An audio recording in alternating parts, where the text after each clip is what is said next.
incredibly spontaneous project, which is why I am on my own piano in my own flat. This is a Bechstein piano from 1896 actually, so this thing is now way more than a century old, and actually born 100 years before me, so that is interesting. I'm pointing this out because I'm playing Mel Bonis, her Carillon mystique, which was written in 1898.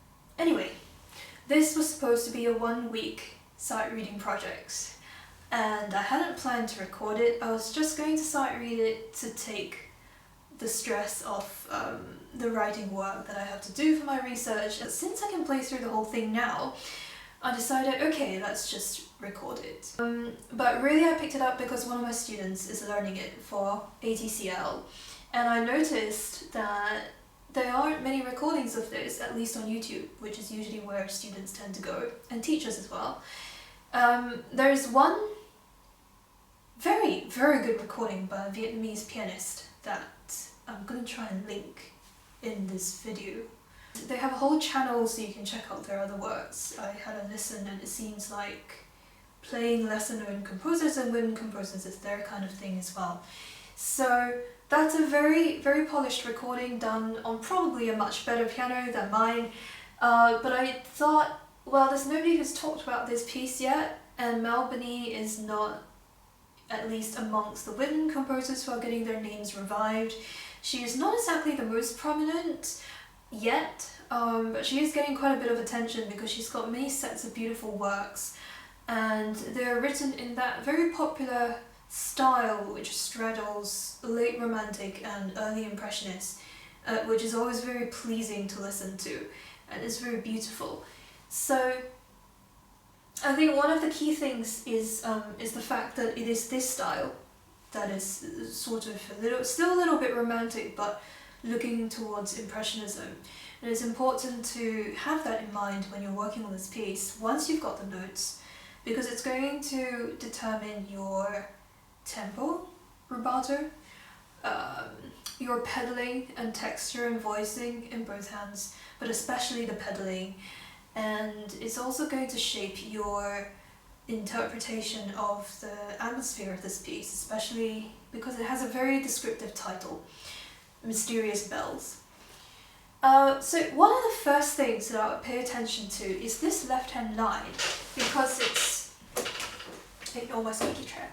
This left-hand line, which is pretty much a constant in the whole piece. And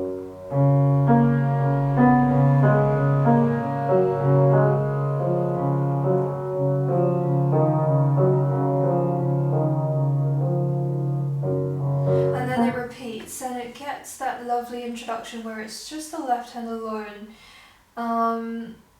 Definitely play it in the left hand, don't try to do this. I mean, do this if you want, but if you're going in for a diploma exam, don't do that, because we're going to notice it. So I point this out because it's not only accompaniment, it is a melody that happens to be an accompaniment, and Bonis has indicated this with stems that go up and down. And so that tells you that the notes on the higher end are a different layer from the notes on the bottom end, even though they kind of also belong the same line together. And that's very important for voicing. So I would do an enormous and very disproportionate amount of practice actually just on the left hand. And maybe it might bore you to tears, but it's so important because this is really the backdrop to the whole thing. This is the scenery, it's this.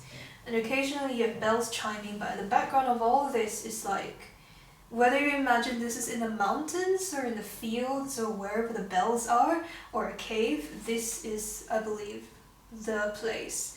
And so it's very important to set the location using this left-hand sound. Play only that line that you want to show.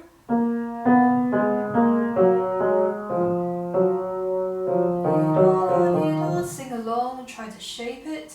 Do it at different speeds. You can play it slightly faster if it helps you feel the flow and direction of that line, and then place it back and find a fingering that you can commit to. every time this pattern happens, and that includes also when it changes keys later on in the next few pages. I try to keep a very similar pattern. It's not identical, but there's some things I do like 2, 5, 1, 4, and then 1, 3 to sort of slowly let my hand shift shapes downwards. And I would really avoid any fingering combinations like 2, 5, 3, 5, 4, 5, 3, 5. Because it's very hard to control 3, 5, 4, 5 in a sequence and get the sound quality that you want out of the least controlled and the weakest fingers in our hands in combination. So you try and find some other way, like 1, 4, 3, 4, 2, 4, 1, 3, 2, 3, 1, 2, and then I gradually work my way down the descending line. And so that's the left hand, and it's very important because it is also what ushers in the harmonic changes. Like the 29 is the first big one, because you get this B flat minor kind of, and that's quite a warm, and it's also a third up from the tonic key, which was G flat major, and it shifts. So I think that's quite an important color that you want to bring out and keep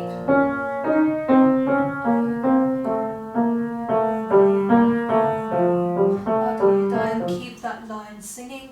And again, at 49 we're going to kind of E flat minor, not exactly, but it's there, E flat minor. And that line you want to keep as well. And little bits near the end, which are very similar. So that's the left hand. That's one half, which is legato for the top, and then the other is the pedal. And this is where knowing that it is late romantic / early impressionistic is quite important. It's definitely, well, first of all, it's mysterious bells. So there needs to be an element of mystery that you bring across in the piano color, and you don't want your pedal to be so clean to the point that it's... Do you hear that emptiness when I change the pedal? Sorry, I can't show you, my wall is there, so you're not going to be able to see my pedal. I'm going to pretend that my right foot is the pedal. And I'm doing this. So if you change super clean like that, every crotchet beat, you're going to get those pockets of time where it's just completely empty at the bottom because you've got the top note but you don't have anything below it to support, and it's going to be very thin and very much not mysterious because it's too clean and too clear. And to get that nice middle ground where it's kind of blended like a drink, where it's kind of blended but clear enough that it's not being mushed together like that, which is not beautiful, or too clean where it's dry. I do this thing where I do a little bit of finger pedaling, and it's quite an advanced way of playing, so you might want to work this out with your teacher if you're a student. And what I'm doing is that even though Bonis did not explicitly mark in the score that we should be holding this, that's my own decision. I hold this just a margin more than I should do, so that when I do change the pedal, that D flat still gets caught into the pedal.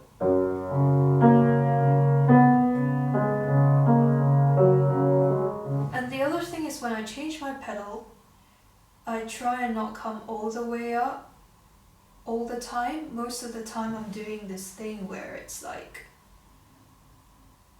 just a hair away. If this was completely clean, I'm just a hair below it, and that keeps some of the sound ringing at the bottom.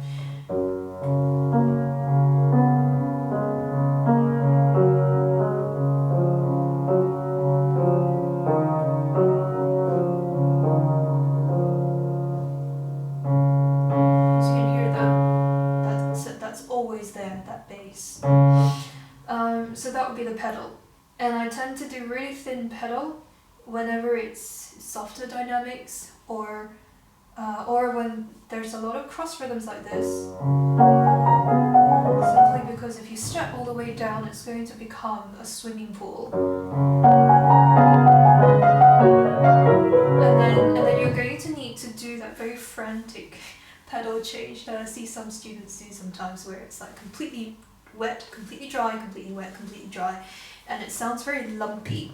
If you pedal right in the middle, you don't have to change so many times. You can afford to blur things together and you'll still hear enough clarity, and then you can just do this little bobbing movement with your right foot. That's just enough to clear sound, but not clear it all at once. I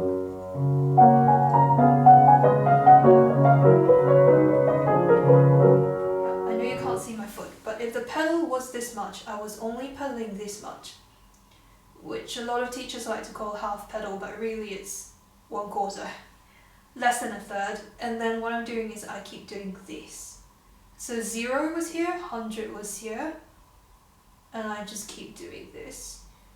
So if I were to try and put this in mathematical terms, it's maybe 5 to 25% of the pedal, and I'm working between that.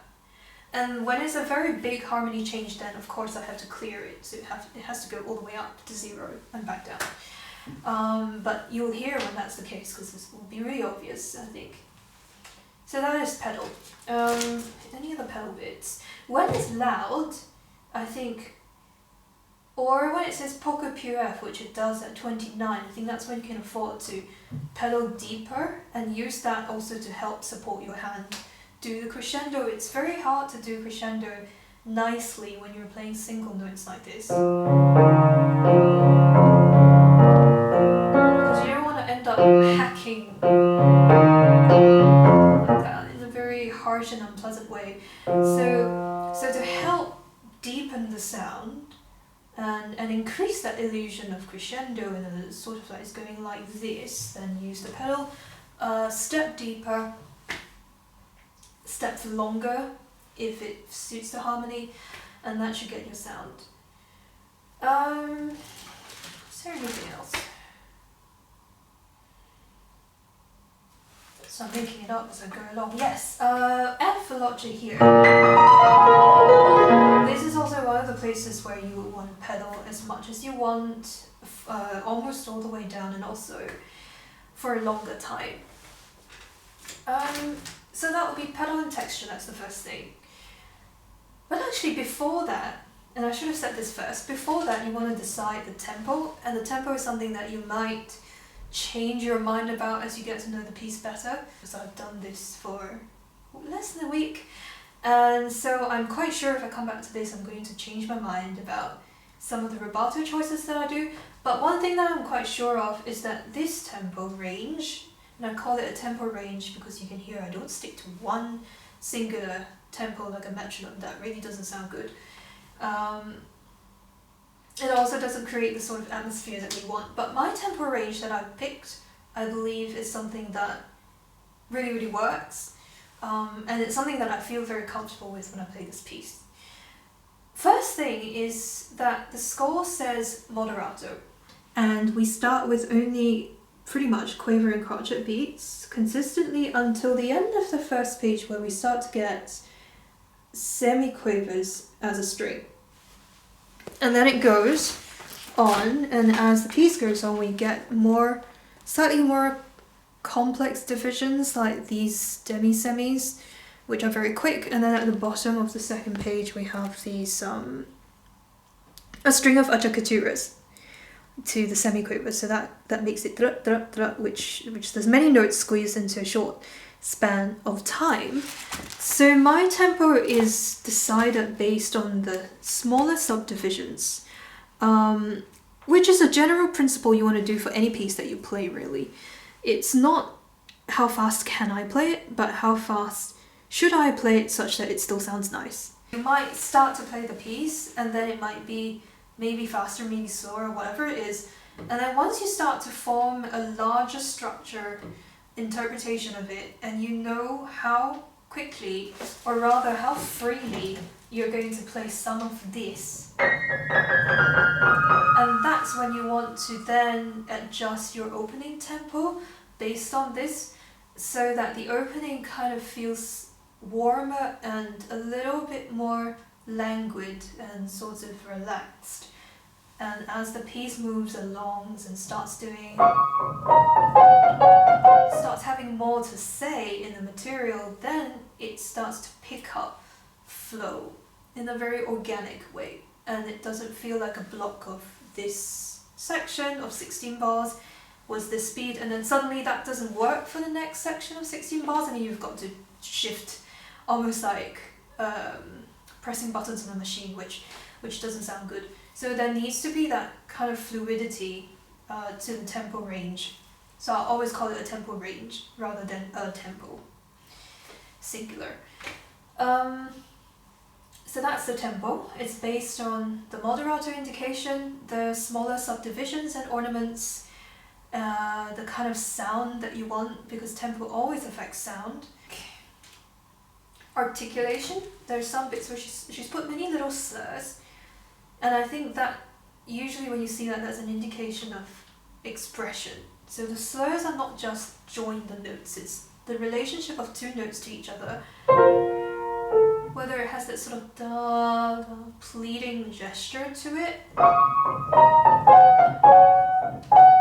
like it's trying to tell you something. Slur, slur, slur, no slur for a while, and then few slurs, and then no slur. I would take that to be an indication of do something different with these two types of sound.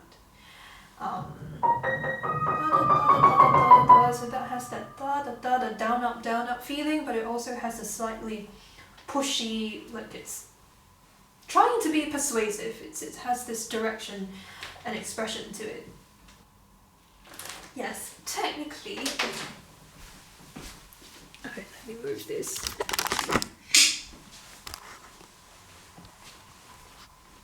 Yeah, that's the fake piano. Here's the real piano. I'm going to try and hold my camera and play at the same time, which is always fun, because it means I'm not actually looking at my hand. So this is end of page 1, there's a string of triplets.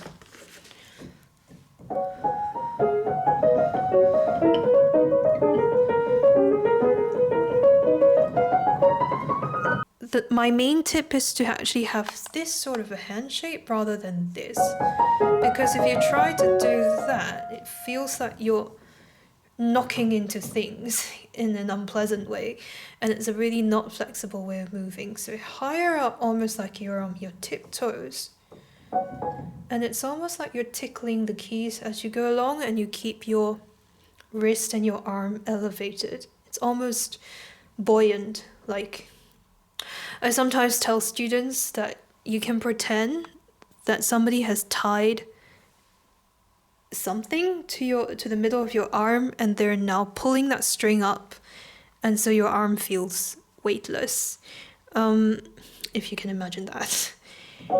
Or you know, somebody's tied a balloon to your arm, that sort of feeling. And play like this.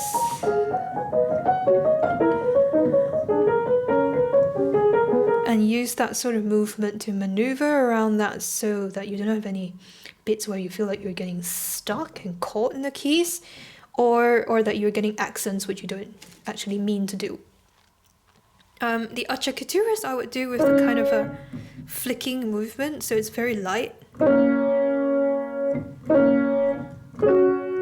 And as quickly as possible, because we're imitating the sound of a bell, but not so quick that it goes missing, which it tends to happen when I'm playing on my piano. It's very easy to go too quick that you don't actually hear the acciaccatura, which is a waste. Then we have the bit at 37, which is one of my favorites. Yeah, so what I'm doing is a little bit of a circular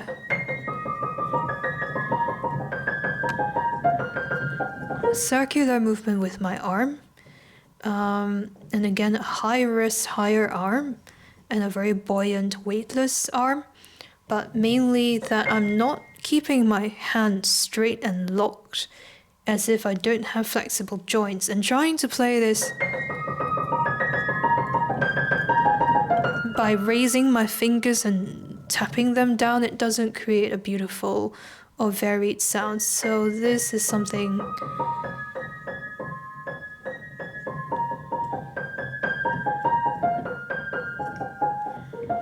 really worth exploring. These I'm doing all in groups of like 4, like that.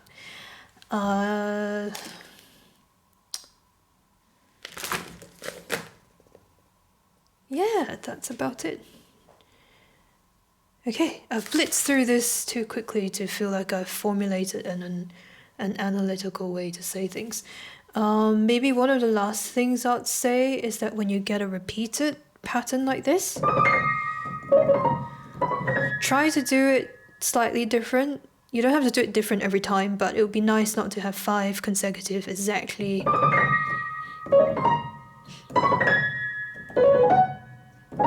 like that was 5 consecutive really identical ones, and it feels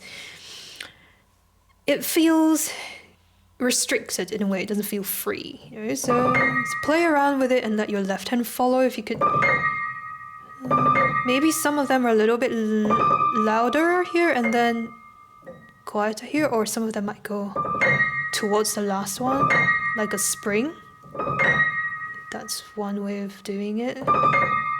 Or you could just, some of them could start a little bit slower, so you don't have to be mathematical with the rhythm.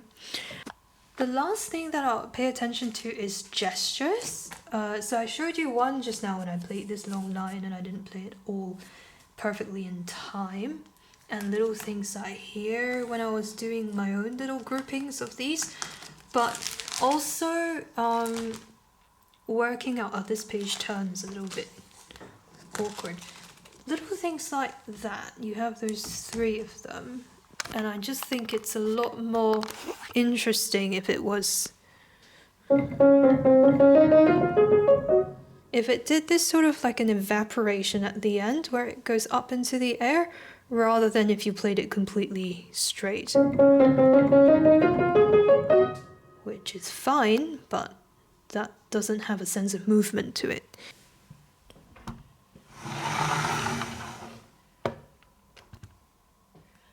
Great, so I think that's all I have to say for this now at the moment, at the end of a very long day. So yeah, my brain's not... I mean, there's going to be other things definitely that you can do for this piece, but I'm not going to put it all into a YouTube video. Let me know what you think in the comments if you're working on this piece, and if any of the things that I've said here are in any way useful, or any other discoveries that you've made by yourself. Those are all really welcome. Enjoy it. Bonis is an amazing composer. This is really only one little work from her really large compositional output, so definitely look into it more.